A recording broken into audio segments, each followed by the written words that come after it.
지금 동해의 그 수온 상승이 가장 극심한데요. 어. 근데 사실 동해 그 수온 상승보다 제가 더 두려워하는 거는 우리 그 황해 쪽이죠. 그래요. 황해 쪽의 어떤 수온 상승은 우리나라에 더 큰 직접적인 피해를 가지고 올 수 그러니까 있어서 육지에 미치는 네. 기상 피해가 있을 수 있다 이런 말씀이시죠. 네.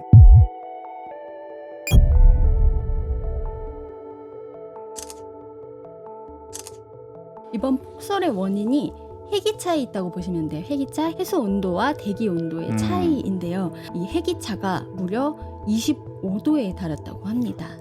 자, 바다는 뜨거운데 공기는 차가운 겁니다. 그러니까 올여름에 유난히 뜨거웠던 그 바닷물이 아직 식지 않았던 겁니다.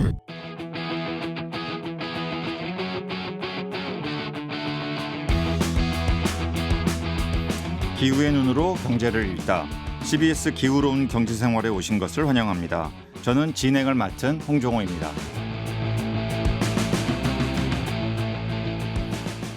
한 주 동안 세계 각지에서 벌어진 기후 현안 전해드리는 주간 기후 브리핑 시간입니다.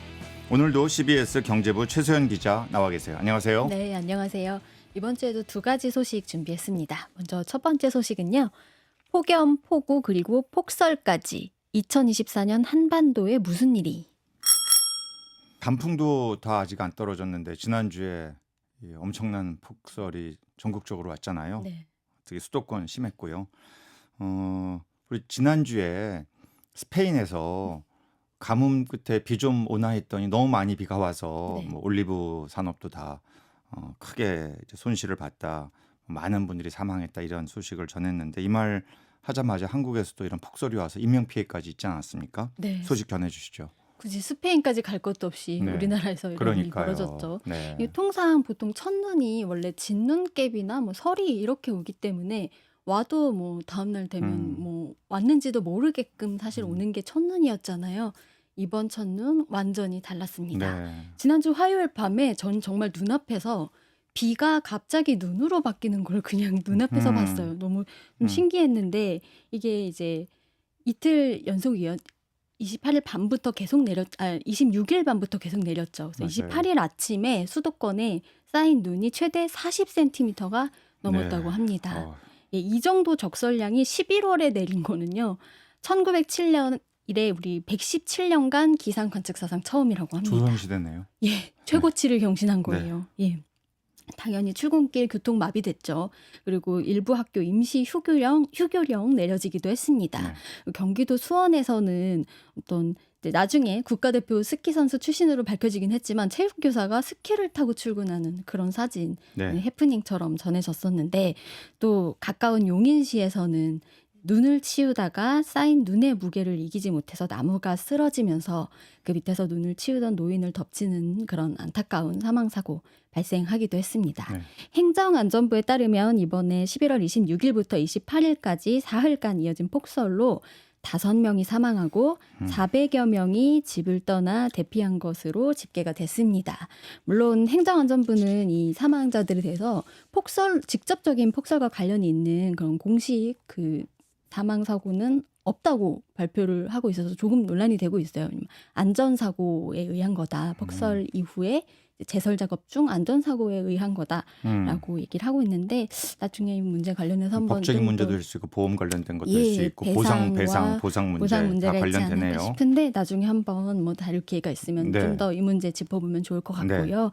예, 그래서 피해 상황 보시면 뭐 충남 천안에서는 공장 천장이 붕괴됐고요. 경기 지역에서는 비닐하우스가 파손되면서 인명피해뿐만 아니라 재산 피해도 잇따랐습니다. 근데 이제 12월 됐잖아요. 본격적인 겨울인데 그래도 월요일은 평년보다 약간 높은 기온에서 좀 포근하게 출발을 했는데 화요일부터는 다시 전국 곳곳에 영하의 추위가 찾아온다고 합니다. 그래서 곳곳에 비 소식도 계속 있을 예정이기 때문에 일기예보 잘 살펴보셔야 될 것 같습니다. 어쨌든 올해 뭐 전 세계적으로도 가장 더운 한 해였지만 한국에서도 역시 예외 없이 기록적이라는 예. 날씨에 관한 기록적이라는 이야기가 계속 나오고 있어요. 네, 맞습니다. 이게 우리나라 보면 한 해에 폭염, 기록적 폭염, 그리고 그 직후에 이어진 기록적 폭우, 그리고 이번에 첫눈이 기록적 폭설로 찾아왔죠. 네. 남부 지역에 이제 이번에 올 여름 되게 길었잖아요. 사실 폭염이 길어서 한 9월 중순까지도 너무 더웠는데 그럼요. 그 직후에 갑자기 남부 지역에 200년 만에 폭우 발생했습니다. 이때도 상당히 피해가 컸죠. 그래서 이번에는 폭설까지 이어졌기 때문에 아주 극단적인 기상현상이 한 해에 한 번에 몇 달 사이에 다 일어난 일이죠. 이렇게 발생을 한 겁니다. 올해 좀 가을 보내시면서도 좀 많이 느끼셨을 거예요. 기온이 좀 들쑥날쑥했어요. 저 같은 경우는 옷을 여름옷, 가을옷, 겨울옷을 다 꺼내놓고 섞어가면서 입었을 정도거든요. 네. 이런 현상이 올 겨울 내내 지속될 수 있다. 이런 관측이 나옵니다. 기상청이 올해는 좀 평년보다 포근한 겨울이 될 거다. 이렇게 발표를 했는데 동시에 기온 변동폭이 굉장히 클 거라는 예측이 뒤따르고 있습니다. 당장 폭설 뒤에 기습 한파 찾아왔잖아요. 이번 주말에 좀 우스꽝스러운 뉴스였는데 서울 송파구에서 대단지 2018년에 입주한 신축 아파트인데 여기서 온수랑 난방이 중단돼서 입주민들한테 사우나 이용권을 나눠주는 그런 해프닝이 참 발생했어요. 웃지 못할 일이네요. 예, 근데 사실 서울 송파구 하면 뭐 우리나라에서도 아주 기반 시설이 잘 갖춰진 지역이잖아요. 이런 곳에서 이런 일이 발생했으면 지역 피해는 어떨지 말할 것도 없습니다. 네. 예. 과거에 1989년도에 박사과정 학생일 때 이 네. 기후변화 관련된 수업을 들으면서 예. 그 당시에 앞으로 이 기후의 변동성, 날씨의 변동성이 심해진다. 네. 이제 그런 그래프도 막 그 교수님이 보여주고 했었는데 그게 지금 바로 30년이 지난 현재 일어나고 있는 거예요. 계속 이게 더워지는데 변동성이 커지면서 예. 더웠다, 추웠다, 뭐 비가 심하게 왔다, 또 뭐 너무 더웠다 이런 일들이 계속 지금 네. 그 현상을 지금 우리가 맞아요. 눈앞에서 지금 경험하고 있는 거죠. 예. 예, 이런 날씨의 원인은 결국 지구 온난화다 그런 거죠. 네, 지구 온난화에 있고요. 이 관련해서 좀 키워드 2가지로 설명을 드릴게요. 제트기류랑 뜨거운 바다 때문이다. 이렇게 보시면 됩니다. 먼저 제트기류를 좀 설명을 드리면요. 제트기류가 하늘 아주 높은 곳에 있는 그 하늘 위의 공기 흐름을 말해요. 이게 북극의 찬 공기를 가둬서 기온을 적절하게 유지시켜주는 그런 방패 역할을 한다고 보시면 네. 되는데요. 지구 온난화가 제트기류를 약화시키고 있다. 북극이 이제 지구 온난화로 뜨거워지면서 제트기류가 힘이 약해진 거죠. 그럼 어떻게 될까요? 북극의 찬 공기를 가두는 힘이 약해졌기 때문에 내려오는군요. 그렇습니다. 그래서 우리 한반도에 위치한 중위도까지 얘가 내려오면서 그 냉기가 이제 우리나라에도 찾아와서 기습 한파가 찾아오는 겁니다. 그리고 두 번째로 뜨거운 바다 역시 지구 온난화로 해수 온도가 상승하면서 나타나는 현상이죠.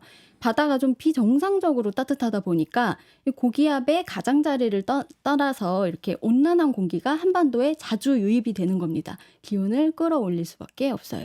이 부분과 관련해서 저희 지난 여름에 김백민 부경대 환경대기과학과 교수 인터뷰하면서 네, 우리 방송에 나와서 강력 저와 같이 권고하셨던 부분이 인터뷰했었어요. 있죠. 예, 잠시 당시 영상 보고 오시겠습니다. 네. 지금 동해의 그 수온 상승이 가장 극심한데요.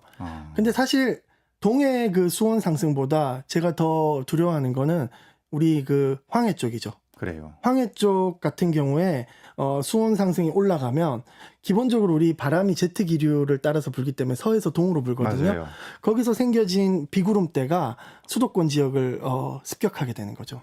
그래서 직접적인 피해를 미칠 수 있다. 그렇죠. 그래서 황해 쪽의 어떤 그 수온 상승은 우리나라에 더 큰 직접적인 피해를 가지고 올 수 그러니까 있어서 육지에 미치는 네. 기상 피해가 있을 수 있다 이런 말씀이시군요. 네. 아직까지는 그 황해 쪽의 그 수온 상승이 동해보다는 좀 작은데요. 앞으로는 황해 쪽도 급격히 따라잡을 가능성이 큽니다. 그래요. 지난 여름에 했던 이야기인데 그게 이제 3개월이 지나서 이번 현실화 됐네요. 그죠? 서해 기후 수온 상승이 수도권 날씨에 영향을 줄 것이다. 그땐 더 위험할 수 있다. 이런 경고였는데 바로 이번 폭설과 직결되는 그런 얘기인 것 같습니다. 그렇습니다. 이번 폭설의 원인이 해기차에 있다고 보시면 돼요. 해기차, 해수 온도와 대기 온도의 차이인데요. 자, 바다는 뜨거운데 공기는 차가운 겁니다. 그래서 지금 서해 해수면이 온도가 많이 올라서 섭씨 한 12도에서 15도 정도 된다 그래요. 이게 평년보다 한 1, 2도 정도 높은 상황이라고 하는데요. 그러니까 올여름에 유난히 뜨거웠던 그 바닷물이 아직 식지 않았던 겁니다. 그렇죠. 예, 근데 이 바다 위에서 이제 북쪽에서 내려온 차가운 공기랑 만나면서 이 해기차가 무려 35도에 달했다고 합니다. 어휴. 증발량이 많아지면서 눈구름도 좀 강하게 발달을 하게 된 거라고 보시면 됩니다. 그래서 이렇게 서해에 만들어진 눈구름이 기압골의 영향으로 수도권까지 들어오게 되면서 수도권 지역에 폭설이 내리게 된 거라고 보시면 돼요. 그래서 이번에 좀 바닷물이 좀 뜨거워졌던 이유 관련해서 우리 김백민 교수님께 좀 다시 한번 전화 인터뷰를 통해서 이 내용을 들어봤거든요. 함께 또 듣고 오시겠습니다. 사실 2023년, 2024년 한반도 주변 바닷물 온도가 진짜 정말 뜨거워도 너무 뜨거워서 이게 그때 제가 인터뷰했을 때도 전문가로서도 이렇게 경악스러울 수준이라고 말씀드렸었잖아요. 그 이유는 기본적으로 올해 지구온난화 때문에 우리나라가 전반적으로 한 2배에서 3배 정도 해수면 온도 상승 속도가 빠른 게 사실이거든요. 그래서 점점 뜨거워지고 있는데 거기다가 엘니뇨 해이기도 했었고 엘니뇨가 이제 라니냐로 바뀌고 있긴 하지만 엘니뇨 때는 기본적으로 바닷물 온도가 더 뜨겁거든요. 그리고 또 자연적인 요인이죠. 자연적으로 햇빛의 세기, 그러니까 태양 활동도 굉장히 세서 태양 에너지가 바닷물을 많이 달구는 그런 경향도 있었고요. 굉장히 많습니다. 이유들이 태평양 10년 주기 진동이라고 해서 한반도 주변 바닷물이 자연스럽게 또 뜨거워지는 그런 복잡한 이유들이 있거든요. 어떻게 보면은 약간 삼재와 같은 사람의 인생에서는 삼재 들었다고 하죠. 그러니까 어떤 지구온난화 이외에도 뭔가 자연스럽게 우연히 바닷물이 좀 뜨거울 수 있는 요인들이 많이 겹쳤었던 한 해가 아닌가 그렇게 생각하고 있습니다. 네, 2024년도가 세 가지 악재가 겹쳤다 이런 거군요. 네. 그래서 이번 눈 보시면요. 이게 사람들이 그런 얘기 많이 했어요. 눈사람 참 잘 만들어졌다. 주말에 참 거리에 눈사람이 많이 맞아요. 만들어져 있더라고요. 이게 잘 뭉쳐진 거예요. 왜 잘 뭉쳐졌냐면 물을 많이 머금고 있어서 눈이 좀 습한 편이라서 이렇게 단단하게 쉽게 뭉쳐졌어요. 눈사람도 단단하게 만들어졌고요. 근데 이게 그 습설이라고 부른다고 합니다. 바다 위에서 만들어진 눈, 물기를 많이 머금은 눈인데, 자, 우리 생각해 보면은 옷도 이렇게 입고 있으면 가벼운데 이걸 빨래를 하려고 물에 적셔 놓으면 굉장히 무거워지잖아요. 그렇죠. 예, 그래서 그 특징이 바로 습설의 특징이 눈이 무겁다는 겁니다. 그래서 무게를 수치로 좀 말씀드리면 가로 10m, 한 세로 10m, 그러니까 100제곱미터 정도 공간에 20cm 정도 쌓이면요, 그 무게가 2.4톤까지 올라간다고 합니다. 그래서 이번에 보시면 뭐 가로수 꺾이고 비닐하우스 무너지고 이런 사고 발생한 지붕도 이유, 무너지고 하는 것들이 다 그렇죠. 우연이 아니네요. 예, 눈이 너무 무거웠기 때문이라고 볼 수 있습니다. 김백민 교수 얘기하셨듯이 이제 이번에 엘니뇨가 지나가고 이제 라니냐로 바뀌고 있는데, 이게 라니냐의 해의 겨울철에는 뭐 강수량이 좀 적은 경향이 있다, 이런 분석이 있더라고요. 그래서 그 김백민 교수도 이번 겨울에 이제 12월 접어들었는데 우리 11월 때 같은 폭설이나 이런 엄청난 눈은 좀 덜할 걸로 보신다고 해요. 뭐 기온도 많이 떨어지고 공기도 좀 건조해지고 뭐 물 온도도 조금씩 떨어지고 있다라고는 하지만 우리 모두 느끼시겠지만 이제 기후에는 다양한 요소가 영향을 미치기 때문에 뭔가 성급하게 일반화하기는 어렵겠죠. 예. 그래서 앞으로 좀 기록적인 재난이 우리한테 더 가까이, 더 빠르게 다가오고 있다는 걸 좀 느끼면서 좀 유의를 하는 게 좋지 않을까 싶습니다. 네, 제가 종종 이런 대중 강연, 지역 주민들과 함께 강의하는 시간을 가져보면 과거에는 기후변화 얘기하면은 그렇게 집중을 좀 덜 하셨어요. 근데 최근에는 직접 우리가 체감을 하니까 너무 덥다, 비가 너무 많이 온다, 폭설 이런 게 있으니까 훨씬 체감도가 높아지는 것을 딱 앞에 단상에 서는 순간 느끼겠더라고요. 네. 이미 우리 국민들께서도 이제 기후변화가 내 앞에 다가와 있구나 하는 거를 이제 느끼는 거죠. 온몸으로. 예, 그런 시대가 됐습니다. 그래서 12월에도 또 더웠다 추웠다 뭐 한파 이런 날씨들이 또 계속 온다는 예보가 있으니까 정말 건강 조심하시고 준비를 단단히 하셔야 하지 않을까 싶습니다. 맞습니다.